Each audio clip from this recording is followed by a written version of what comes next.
Shalu S Nair എന്ന ഭക്തയാണ് ചോദിച്ചിരിക്കുന്നത്, സദാചേച്ചി എല്ലാ മാസവും ഏകാദശി നോയമ്പെടുക്കാൻ ഏജ് റെസ്ട്രിക്ഷൻസ് ഉണ്ടോ? ഒരു റെസ്ട്രിക്ഷനും ഇല്ല. എല്ലാ പ്രായക്കാർക്കും ഏകാദശി എടുക്കാം. നമ്മളുടെ ആരോഗ്യസ്ഥിതിക്ക് അനുസരിച്ച് വയസ്സ് കൂടുന്തോറും നമുക്ക് കുറച്ച് ബുദ്ധിമുട്ടാണ് ആവുക. വയസ്സ് കുറഞ്ഞ ആൾക്കാർക്കാണെങ്കിൽ ഒരു ശുദ്ധോപവാസം എടുക്കാനൊന്നും ഒരു പ്രയാസം ഉണ്ടാവില്ല അല്ലെ.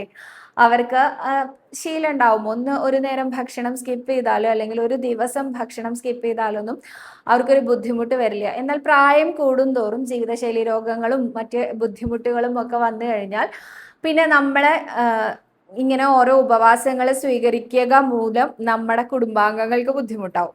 അപ്പൊ അവര് റെസ്ട്രിക്ഷൻസ് പറയും, ഒരിക്കലും അങ്ങനെ ചെയ്യരുത്, അത് ബുദ്ധിമുട്ടായി തീരും എന്ന് പറയാറുണ്ട് അല്ലേ. അതുകൊണ്ട് എത്ര ചെറുപ്പത്തിൽ നമുക്കിതെല്ലാം ചെയ്യാൻ സാധിക്കുമോ അത്ര ചെറുപ്പത്തിൽ നമുക്കിതെല്ലാം ചെയ്തു വെക്കാം എന്നുള്ളതാണ് എനിക്ക് പറയാനുള്ളത്. അത് മാത്രമല്ല, ഇതിന് നമുക്ക് അനേകം ഉദാഹരണം ഉണ്ട് കേട്ടോ. പ്രഹ്ലാദനാണ് ഇത് പറഞ്ഞു വെച്ചിരിക്കുന്നത്. പ്രഹ്ലാദൻ മറ്റു കുട്ടികളോടൊക്കെ നാമം ജപിച്ചോളൂ നാമം ജപിച്ചോളൂ എന്ന് പറയാറുണ്ട് അത്ര അദ്ദേഹത്തിന്റെ കൂട്ടുകാരോട്. ഹരിശരണം ഹരിശരണം ഹരിശരണം എന്ന്. അപ്പൊ കൂട്ടുകാരെ ഒന്ന് പറഞ്ഞു അത്രേ, എന്തിനാ പ്രഹ്ലാദ ഇപ്പോഴേ ഇത് ചൊല്ലുന്നത്? കുറച്ചു കാലം കഴിഞ്ഞാൽ അങ്ങയുടെ അച്ഛൻ ഹിരണ്യകശിപുവിന്റെ കാലം കഴിയില്ലയോ? അതിനുശേഷം എത്ര വേണമെങ്കിലും ഹരിശരണം പറയാലോ. ഇപ്പൊ തൽക്കാലം ഹിരണ്യകശിപുവായ നമ എന്നൊക്കെ പറഞ്ഞ് അദ്ദേഹത്തിനെ ഒന്ന് സമാധാനിപ്പിച്ചുകൂടെ എന്ന് ചോദിച്ചു. അപ്പൊ പ്രഹ്ലാദൻ പറഞ്ഞു അത്രേ, ഒരിക്കലും സാധ്യമല്ല.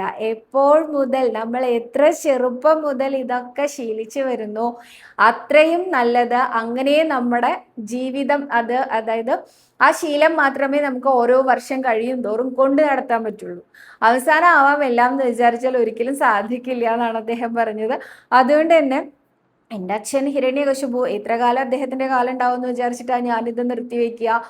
അദ്ദേഹത്തിന്റെ കാലം ഒരുപാട് വർഷം കഴിഞ്ഞിട്ടാണെങ്കിലോ അപ്പോഴേക്കും എൻ്റെ ശീലമൊക്കെ പോയിട്ടുണ്ടാവും. അതൊരിക്കലും ഞാൻ വിടാതെ പിടിക്കും, ഹരിശരണം എന്ന് തന്നെ ഞാൻ പറയും എന്ന് പറഞ്ഞിട്ടാണ് ഒരു അവതാരം തന്നെ പ്രഹ്ലാദനെ രക്ഷിക്കാനായിട്ട് ഭഗവാൻ സ്വീകരിച്ചു എന്നുള്ളത് ഈ ഒരു നാമജപം വളരെ ചെറിയ കുട്ടിയായിരിക്കുമ്പോൾ ചെയ്തതുകൊണ്ടാണ്. അപ്പോൾ ഒരു ഏജ് റെസ്ട്രിക്ഷനും ഇല്ല. ഏകാദശി നോൽക്കാൻ എല്ലാ പ്രായക്കാർക്കും ചെയ്യാം കേട്ടോ.